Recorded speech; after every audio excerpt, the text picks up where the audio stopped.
My billionaire brother told security to remove me from his wedding. The bride stopped the ceremony. The first thing my billionaire brother did on his wedding day was have security remove me from the venue.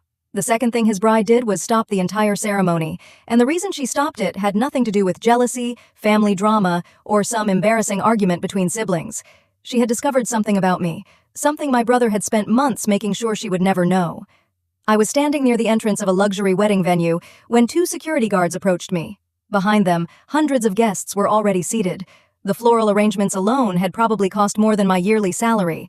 The champagne was flowing, the photographers were everywhere, and somewhere inside that enormous estate, my younger brother was preparing to marry the woman he had described as the love of his life. I had driven 6 hours to be there. I had taken time off work.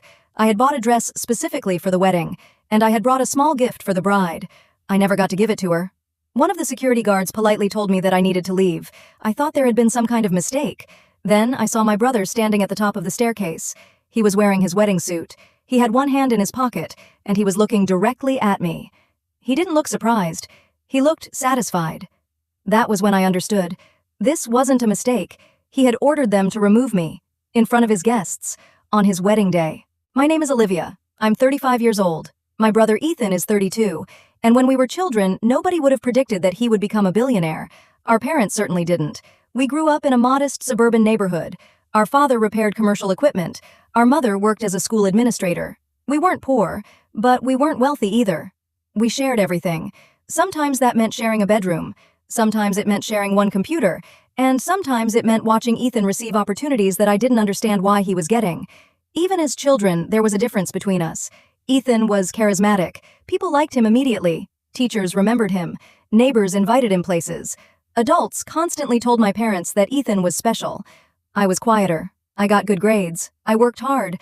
I didn't demand attention. When Ethan wanted something, he asked. When I wanted something, I figured out how to get it myself. Our parents loved both of us, but they trusted Ethan to become extraordinary. They trusted me to be responsible. That distinction became important later. After college, Ethan started a technology company with 2 friends. I was one of the first people he called. He told me about the idea. He showed me the prototype. He explained what he wanted to build. I remember being impressed, but I also remember noticing something he didn't. The business had potential. The numbers didn't. His first investors were interested in the technology, but they were worried about the financial structure. Ethan didn't want to hear that. He wanted growth. He wanted headlines. He wanted the company to become enormous. I was working in corporate finance at the time. I offered to help. I spent several weekends reviewing his projections. I found several problems. The biggest was the company's cash flow model. Ethan was assuming revenue would arrive faster than it realistically could. If they expanded too quickly, they could run out of cash even if the company was technically profitable. I explained this to him. He brushed it aside. He said I was thinking too small. That was the first time we had a serious argument. He told me I had always been too cautious. I told him caution was different from fear. He stopped asking for my advice after that. I didn't take it personally. At least, I tried not to. His company grew anyway. Then it exploded. A major technology firm invested. Then another. The valuation increased. Ethan became famous in business circles. At 28, he was worth more money than anyone in our family had ever imagined. He bought a mansion. Then another. He appeared on magazine covers. He started attending celebrity events. Our childhood suddenly felt like another lifetime. I was proud of him. I genuinely was. But success changed Ethan. At first it was subtle. He stopped coming home for holidays. Then he stopped answering family messages. Then his assistants started responding to our parents.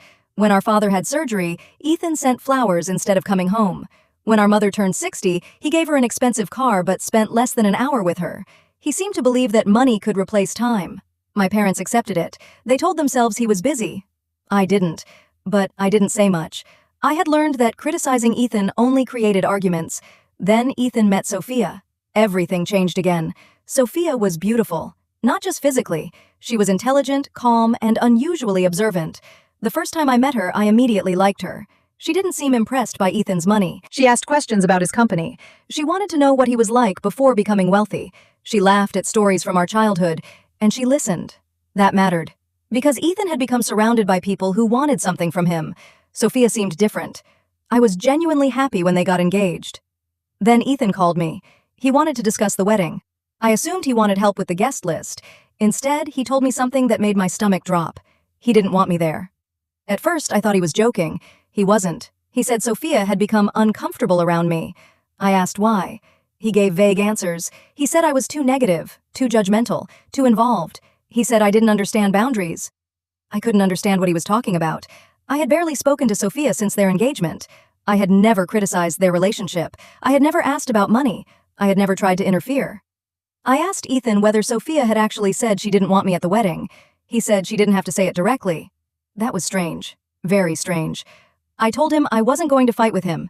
If he truly wanted me gone, I would stay away. Then he did something unexpected. He sent me an invitation. I thought that meant he had changed his mind. I was wrong. The invitation arrived 2 weeks later. My name was printed on it. My parents were invited. Our extended family was invited. I assumed the argument was over. I didn't realize Ethan had another plan. On the morning of the wedding, I drove to the venue. I was nervous. Not because of the wedding, because I hadn't spoken to Ethan properly in months. I wanted to make peace. I wanted to be there for him. I wanted to believe that whatever had happened between us could be repaired. I arrived 40 minutes before the ceremony. I had barely entered the main hall when a staff member approached me. He looked uncomfortable. He said I needed to wait outside. I asked why. He wouldn't answer. Then 2 security guards appeared. And that was how I ended up being removed from my billionaire brother's wedding. Not because I had caused a scene. Not because I was drunk. Not because I had insulted the bride. I had done nothing.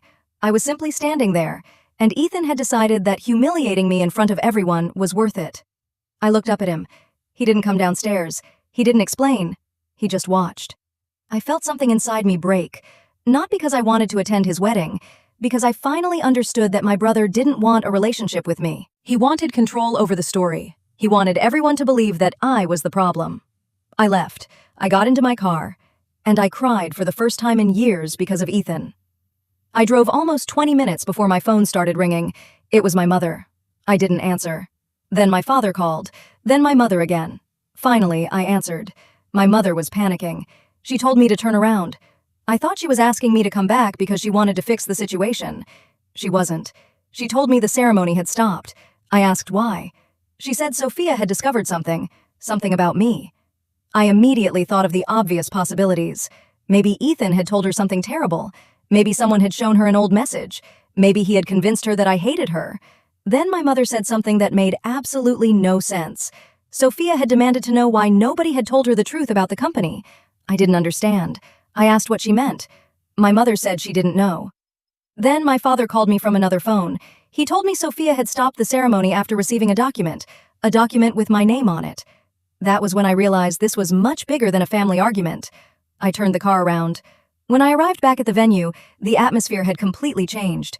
Guests were standing in small groups. Some were whispering. Some were leaving. Security was still near the entrance. But nobody tried to stop me this time. I walked inside. The wedding ceremony had been abandoned. The flowers were still there. The chairs were still arranged. The musicians were silent. But Ethan was nowhere to be seen. Sophia was standing in a private room with her father. She looked devastated. Then she saw me. She walked directly toward me. I expected anger. Instead, she looked like someone who had just discovered that the person she trusted most had lied to her. She apologized for what had happened. I didn't know what she was apologizing for. Then she showed me the document. I recognized it immediately. It was an old financial report, a report I had created almost 7 years earlier. It concerned Ethan's company, the company that eventually became worth billions. I remembered that report. I remembered the numbers. I remembered the warnings. And I remembered exactly what happened after I gave it to Ethan.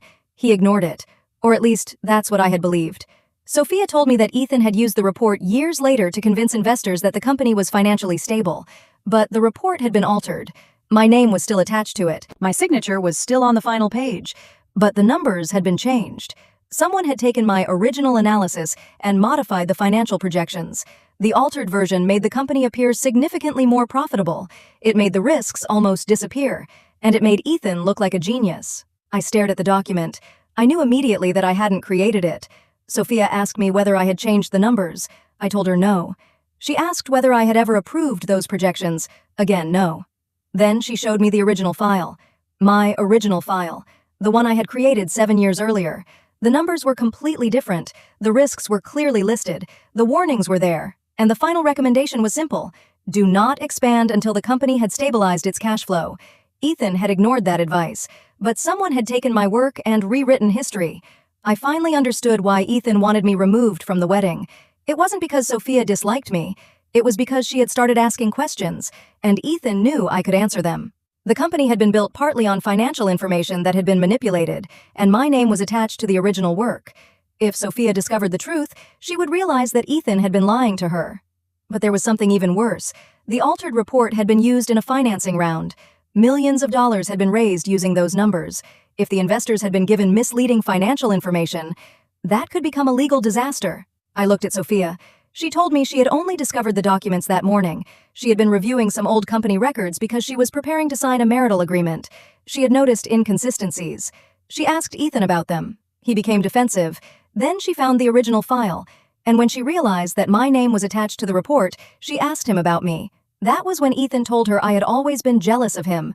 He told her I had tried to sabotage the company. He told her I had been bitter because he had become more successful than I was. He told her I was dangerous. That was why he had ordered security to remove me. He didn't want me near her. He didn't want me explaining what had really happened. But Sophia had already found the original document, and she had realized something. If I was actually trying to sabotage Ethan, why did my original report warn him about exactly the risks that eventually became problems? Why would I have written a report that protected the company if I wanted it to fail? Why would my original numbers be conservative while the altered version made Ethan look brilliant? There was only one logical explanation. Someone had changed my work. Sophia asked whether I knew who had done it. I didn't, but I knew where to start looking. I asked her whether she had access to the company's old records. She said yes. I asked whether Ethan had given her everything. She said no. That answer was enough. I told her we needed to find the original source files. Not printed documents, not PDFs, the actual files, metadata, revision history, emails, backups, anything that could show who had changed the report. Sophia agreed. We spent the next several hours reviewing old company records, and then we found something. An email. 7 years old. It had been sent from Ethan's personal account. The email contained my original report. Attached beneath it was a second version, the altered version. I opened the metadata. The modification date was 2 days after I had sent my original report. The person who modified the document was not me. It was someone with access to Ethan's office computer, someone who had been working closely with him at the time. I recognized the name. His former chief financial officer, the man who had become one of his most trusted advisors, and the same man who had resigned 3 years later after an internal disagreement.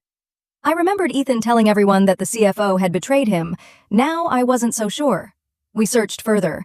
There were dozens of files. Some had been altered, some had been deleted, some had been replaced. The pattern was obvious. Someone had been making the company look healthier than it actually was, but the CFO hadn't done it alone.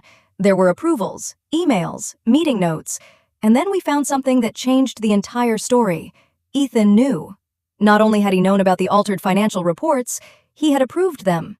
His digital signature appeared on multiple documents. My name was used to make them look legitimate. My brother had taken my work, changed it, used my name, and then spent years telling people I was jealous of his success. He had built part of his empire on information that I had explicitly warned him was dangerous. I sat there staring at the screen. Sophia was beside me. Neither of us spoke. The woman who was supposed to marry my brother that morning had just discovered that her future husband had built his reputation partly by using his own sister's credibility. And I had just discovered that the brother I spent my childhood protecting had deliberately put my professional reputation at risk. Then Sophia found another file. This one was recent, very recent. It was a draft agreement. I read the first page, then the second. My hands started shaking. It wasn't a business document. It was part of Sophia's prenuptial agreement. There was a clause involving liability for past financial misconduct. The language was complicated, but the meaning was clear. If certain financial claims were ever made against the company, Sophia could potentially become financially responsible for obligations she hadn't known about. Ethan wasn't simply hiding his past from her. He was preparing to protect himself from the consequences. And somehow, his plan involved putting his future wife's assets at risk. Sophia went completely silent. I could see the moment everything she believed about Ethan collapsed. She had been willing to marry him. She had trusted him. She had believed his story about me. And on the morning of their wedding, she discovered that the person he had called unstable and jealous was actually the person whose financial work had helped expose his lies. The ceremony was never restarted.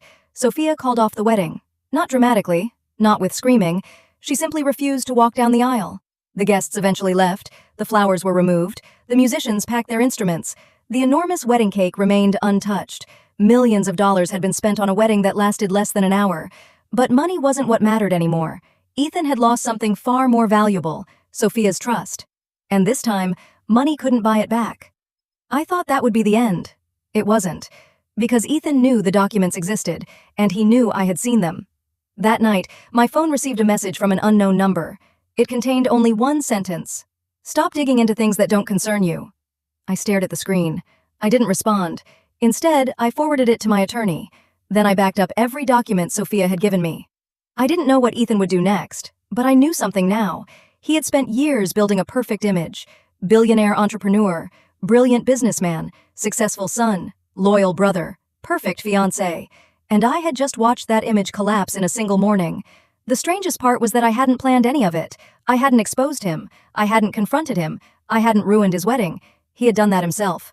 All I had done was show up, and apparently even that was enough to scare him. The message from the unknown number stayed on my screen for almost 10 minutes. I didn't reply. I knew better than to respond emotionally when my entire professional reputation might be at stake. Instead, I sent everything to my attorney. Then I called Sophia. She answered immediately. She hadn't slept. Neither had I. The wedding venue had already started cleaning up. The flowers were being removed. The chairs were being folded. The staff were taking down decorations that had cost hundreds of thousands of dollars. But none of that mattered anymore. Sophia had spent the night going through documents, and she had discovered something even worse. The altered financial reports weren't limited to one financing round. They had been used repeatedly. Over several years, my brother had built an entire narrative around those numbers. Investors believed his company was growing faster than it actually was. Banks believed the company was financially healthier than it was. Business magazines praised his ability to scale, and employees believed their jobs were secure. All because the financial reality had been carefully hidden. Sophia told me she had found another document, a private internal memo. It had been written by Ethan's former CFO shortly after my original report was altered. The memo warned Ethan that the company was taking on too much risk. It specifically referenced my analysis. The CFO had written that my original projections were conservative but responsible. He had warned Ethan that changing the numbers could create serious legal exposure. Ethan's response was only 2 sentences. He said the company needed confidence, and he said I was not authorized to interfere with the final numbers. I read that sentence several times. Not authorized. That was how my brother had viewed my work. He had asked me for help. Then he had taken the work I gave him and decided he had the right to rewrite it. My name remained attached because it made the report more credible. My warning disappeared because it made the company look less impressive.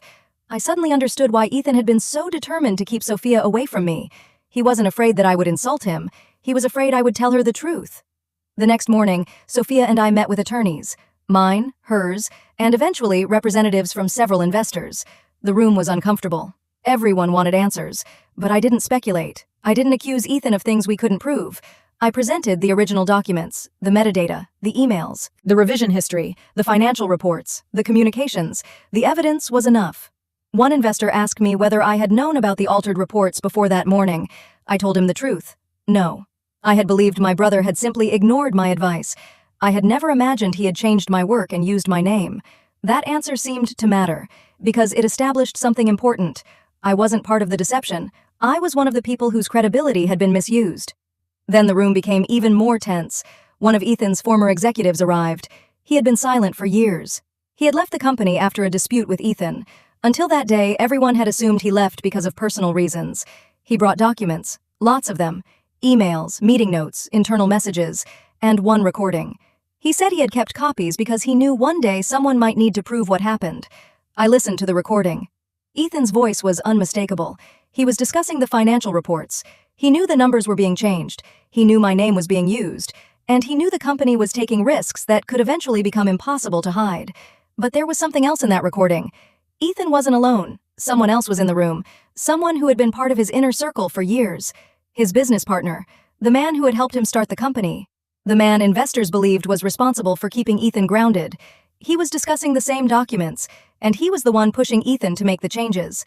Suddenly, the story became much larger. Ethan wasn't the only person responsible. He had partners, people who benefited, people who knew, people who had allowed the deception to continue. And those people had something to lose. That explained the message I had received. Someone was scared. The investigation expanded. Within days, several financial institutions began reviewing the company's history. The company's stock value, which had already been unstable, dropped sharply. Business reporters started asking questions. Rumors spread. Then the first article appeared. It didn't mention me, not yet. It focused on irregularities inside Ethan's company. Investors demanded explanations, employees became nervous, and Ethan disappeared from public view. For the first time in years, my brother wasn't giving interviews. He wasn't posting photographs. He wasn't attending conferences. He wasn't smiling beside celebrities. He was hiding. Then he called me. I almost didn't answer, but I did. His voice sounded different. There was no confidence, no arrogance, no billionaire certainty. He sounded like my little brother again. The boy who used to sleep in the room next to mine. The boy who once cried because I wouldn't let him copy my homework. For a moment, I remembered everything good about him. Then I remembered the altered documents, the false reports, the wedding, the security guards, the message threatening me. And I remembered that nostalgia didn't erase reality. Ethan said he wanted to explain. I told him I didn't need an explanation. I needed the truth. He said he hadn't intended for things to go this far. That sentence angered me more than anything else. People always say they didn't intend for things to go this far, but every major disaster is usually made of dozens of small decisions. One lie, one altered document, one hidden payment, one ignored warning, one person deciding the consequences would never catch up with them. Ethan had made those decisions over and over again. He asked me to help him. Not financially, he knew I couldn't. He wanted me to speak to investors. He wanted me to tell them that he had made mistakes but hadn't intended to deceive anyone. I told him I wouldn't lie for him. He became angry. For a moment, the old Ethan returned, the arrogant brother, the billionaire who believed everyone could be bought or persuaded. He reminded me that he was my family. I reminded him that family was exactly why his betrayal hurt so much. Then he said something that I will never forget. He told me that if I had simply supported him years ago, none of this would have happened. I laughed. I couldn't help it. After everything, he still blamed me. He still believed that my refusal to agree with him had caused his problems. I told him the truth. I had supported him.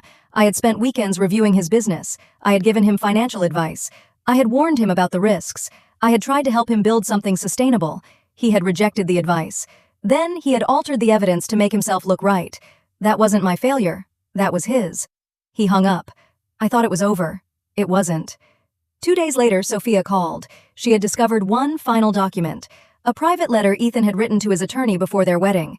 The letter was dated 3 weeks earlier. In it, Ethan discussed what would happen if Sophia discovered the financial issues. He wanted to keep certain assets separate. He wanted her to sign the prenuptial agreement before being given access to the full financial records. And then, there was a paragraph about me. He described me as a potential liability. He wrote that I had knowledge of his early financial problems. He said I could become a threat if I ever turned against him. I read the paragraph twice. My brother had never seen me as his sister. Not when it mattered. He had seen me as a risk he needed to control. And suddenly, the wedding made sense. The invitation, the security guards, the public humiliation. Everything had been calculated. He wanted me outside the building when Sophia signed the agreement. He wanted her to marry him before she discovered the truth. He wanted the legal protection of marriage before she had access to the information that could make her reconsider. And he had assumed that if I appeared at the wedding, I might somehow ruin his plan. So he removed me. But Sophia had already started asking questions. The plan failed anyway. The wedding was canceled. The investigation continued. And Ethan's company eventually faced serious legal consequences. Several executives were removed. Some were charged. Investors filed lawsuits. Banks demanded repayment. The company was forced to sell major assets. The valuation collapsed. Ethan was no longer a billionaire, not even close. He still had money, more than most people could ever imagine. But the empire was gone. The reputation was gone. The perfect image was gone. And the bride was gone. Sophia ended the engagement permanently. She didn't ask for revenge. She didn't publicly humiliate Ethan. She simply walked away. I respected that. My relationship with her became unexpectedly close, not because we wanted to bond over Ethan, but because we had both been lied to by the same person. She eventually told me something that stayed with me. She said that if Ethan had simply admitted the truth before the wedding, she might have forgiven some of it. But he didn't. He had chosen to make me the villain. He had chosen to remove me. He had chosen to manipulate her. And when confronted, he had still tried to blame someone else. That was what ended their relationship. Not the money, not the company, the dishonesty. Months later, I visited my parents. My mother was devastated. She kept asking whether there was anything we could have done differently. I told her no. Parents often believe they can protect their children from consequences, but sometimes protecting someone from consequences only teaches them that consequences are for other people. My father was quieter. He said he was proud of me. I didn't know how to respond. For years, I had been the responsible child, the reliable daughter, the one who didn't cause trouble. But I had never expected that being responsible would eventually mean standing against my own brother. I told my father that I didn't hate Ethan. That surprised him. I didn't. Hating him would have been easier. Instead, I felt grief. I grieved the brother I thought I had, the person I believed he was, the childhood memories that were still real even though the adult relationship had become something else. You can love someone and still refuse to protect their lies. That was the hardest lesson I learned. About 6 months after the wedding that never happened, Ethan reached out again. This time there was no demand, no anger, no request for money. He simply asked whether we could meet. I almost said no, but I agreed. We met at a small restaurant near my office. He arrived alone. No assistant, no security, no expensive car waiting outside. Just Ethan. He looked tired, older. He apologized. Not for losing his company, not for the wedding, not for the investors. For me. He admitted that he had spent years resenting me. He said he believed I was always judging him. He believed my caution meant I didn't believe in him. He said he became obsessed with proving that I was wrong. And when his company began succeeding, he decided that success proved he had been right all along. Then he told me something I had never expected. He said my original financial report had been the best advice anyone had ever given him. He knew it. He had always known it. That was why he had changed it. Because he couldn't stand the idea that the quiet older sister he thought was too cautious had understood his company better than he did. I listened. I didn't forgive him immediately. I didn't tell him everything was okay, because it wasn't. I told him that I might forgive him someday, but forgiveness wouldn't mean trust. Trust would have to be earned. He accepted that. Maybe that was the first mature thing he had done in years. We left the restaurant separately. I didn't know whether we'd ever become close again. Maybe we wouldn't. But for the first time, I didn't feel responsible for fixing it. That was his job. My life continued. My career grew. I took on new clients. I built a reputation based on my own work. And eventually, something strange happened. People started calling me because of what happened with Ethan. They wanted financial consulting. They wanted risk assessments. They wanted help identifying hidden problems before they became disasters. My brother's downfall had accidentally created the biggest opportunity of my career, but I refused to build my identity around him. I didn't want to be known as the sister who exposed a billionaire. I wanted to be known for my work. So I kept working. Quietly, carefully, honestly. And then, almost a year after the wedding that never happened, I received an invitation. Not from Ethan, from Sophia. She was getting married. To someone else. The ceremony was small. No billion-dollar company, no celebrities, no private security surrounding the venue. Just family, friends, people who actually knew her. I attended. And before the ceremony began, Sophia came to find me. She hugged me. Then she smiled and told me something that made me laugh. She said she was glad I had shown up. I told her I was too. Then she looked toward the entrance. She said she had learned one thing from everything that happened. A wedding should never require someone to be removed from the room just because they know the truth. We laughed, and for the first time, the memory didn't hurt.